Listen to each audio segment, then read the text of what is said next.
मेरा जो total investment यहाँ पे था वो 63,437 था, जिसका करंट वैल्यू अभी बन चुका है 1,74,554। फिर यहाँ पे थोड़ा इन्वेस्ट किया और फिर से यहाँ से ब्रेकआउट देने के बाद डायरेक्टली 77 के पास चला गया, तो हमें लगभग यहाँ पे 196% का गेन हुआ है। तो इस तरह से दोस्तों मैंने यहाँ पे 83,000 को कन्वर्ट करके 2,33,000 कर लिए हैं। 2 रुपए की रिस्क में हमें तकरीबन 40 रुपए मिल रहे हैं। तो इस तरह से दोस्तों मैंने यहाँ पे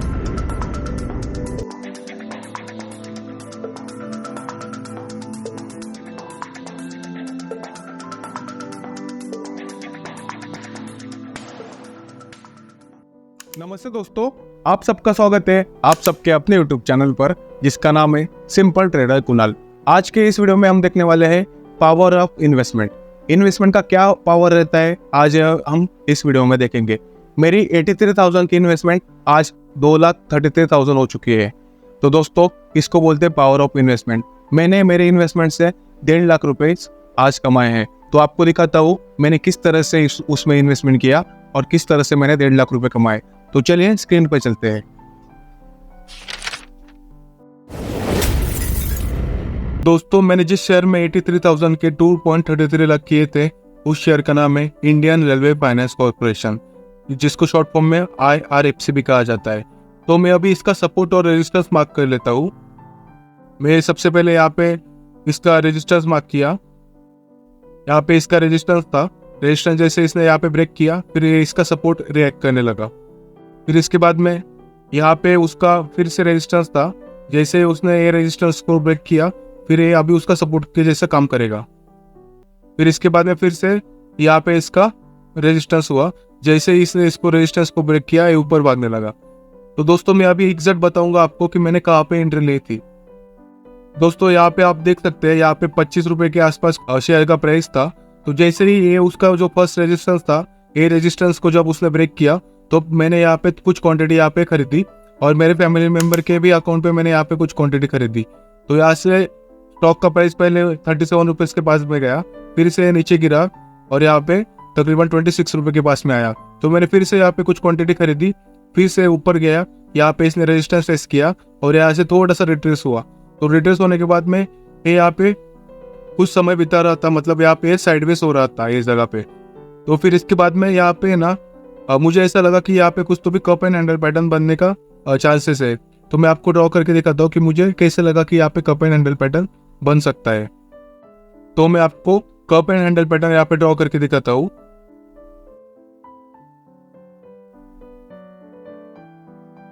एक कप हुआ,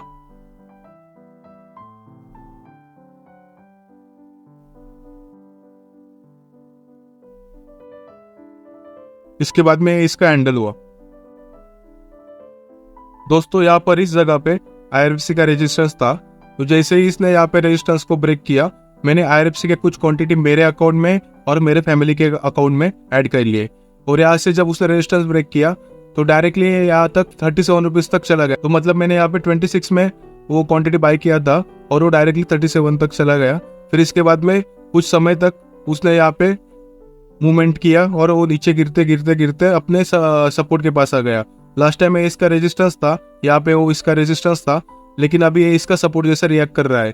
फिर इसके बाद में फिर से इसने 26 रुपए से बढ़ना स्टार्ट किया और बढ़ते बढ़ते अपना प्रीवियस रेजिस्टेंस के पास चला गया। उसका प्रीवियस रेजिस्टेंस था 37 रुपीज के आसपास। तो फिर से इसने थोड़ा सा यहाँ पे रिट्रेस किया और रिट्रेस करने के बाद कुछ वक्त तक साइडवेज था।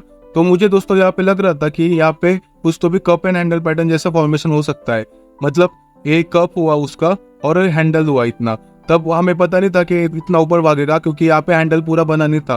तो मैंने दोस्तों यहाँ पे क्या किया, यहाँ पे कुछ और क्वांटिटी यहाँ पे ऐड कर लिए मेरे अकाउंट में और मेरे फैमिली मेंबर के अकाउंट में। तो मैंने तकरीबन कुछ 35 रुपीज में इसको बाय किया था। फिर इसके बाद में यहाँ पे completely cup and handle pattern formation हो चुका था। आप यहाँ पे देख सकते हैं एक कप हुआ और ये उसका हैंडल हुआ। तो यहाँ पे कप एंड हैंडल पैटर्न का फॉर्मेशन हो चुका था और मैं वेट कर रहा था कि इसका कब ब्रेकआउट होगा। तो इसका जैसे ब्रेकआउट हुआ और उसने वहाँ पे रिट्रेसमेंट लिया तो मैंने यहाँ पे कुछ क्वांटिटी और खरीद ली 40 और 41 के तकरीबन। और मेरे ग्रुप में भी वहाँ पे अपडेट दे दिया कि अभी कप एंड हैंडल पैटर्न का ब्रेकआउट हो चुका है IRFC में, आप वहाँ पे क्वांटिटी ऐड कर सकते हो। तो इसके बाद में आप यहाँ पे देख सकते हैं यहाँ से उसने 37 रुपये इसके अपने रेजिस्टेंस को ब्रेक किया और डायरेक्टली 51 तक गया। तो 51 रुपीज के बाद में उसने कुछ वक्त तक समय बिताया और वहाँ पे उसने थोड़ा रिट्रेसमेंट लिया। रिट्रेसमेंट के बाद फिर से उसने अपना 51 वाला रेजिस्टेंस को तोड़ा और डायरेक्टली उसने अप साइड का ब्रेकआउट किया। तो दोस्तों आप देख सकते हो किस तरह से मैंने कप एंड हैंडल पैटर्न का यूज करके और सपोर्ट रेजिस्टेंस का यूज करके 83,000 को कन्वर्ट कर लिया 2,33,000 में। मतलब मेरा उसमें जो प्रॉफिट है वो 1.5 लाख है।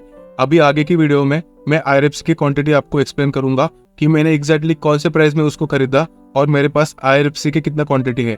तो सबसे पहले इस चार्ट को एक बार फिर से देख लेते हैं। यहाँ पे कप और हैंडल का फॉर्मेशन हुआ था। आप यहाँ पे देख सकते हैं एक कप हुआ और ये वाला हैंडल हुआ, और हैंडल का उसने यहाँ पे ब्रेकआउट दिया था 37 के पास, और 37 के पास जब उसने ब्रेकआउट दिया एक कुछ दिनों में ही डायरेक्टली 51 तक चला गया। फिर यहाँ पे थोड़ा रिट्रेस किया और फिर से यहाँ से ब्रेकआउट देने के बाद डायरेक्टली 77 के पास चला गया। तो हमें लगभग यहाँ पे 196% का गेन हुआ है। दोस्तों यहाँ पर जब उसका कप एंड हैंडल पैटर्न का जब ब्रेकआउट हुआ था तब आपको मैं दिखाता हूँ कि एग्जैक्टली आप वहाँ पे कैसे ट्रेड कर सकते थे। तो मैंने यहाँ पे रिस्क टू रिवॉर्ड रेशियो यहाँ पे लगा दिया।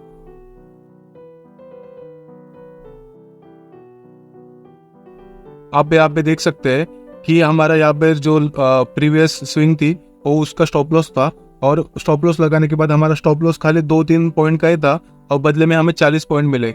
मतलब हमारा 2 रुपए की रिस्क में हमें तकरीबन 40 रुपए मिल रहे हैं। तो इस तरह से दोस्तों मैंने यहाँ पे 83,000 को कन्वर्ट करके 2,33,000 कर लिए हैं। तो चलिए दोस्तों अभी हम हमारी पोजीशन की तरफ चलते हैं।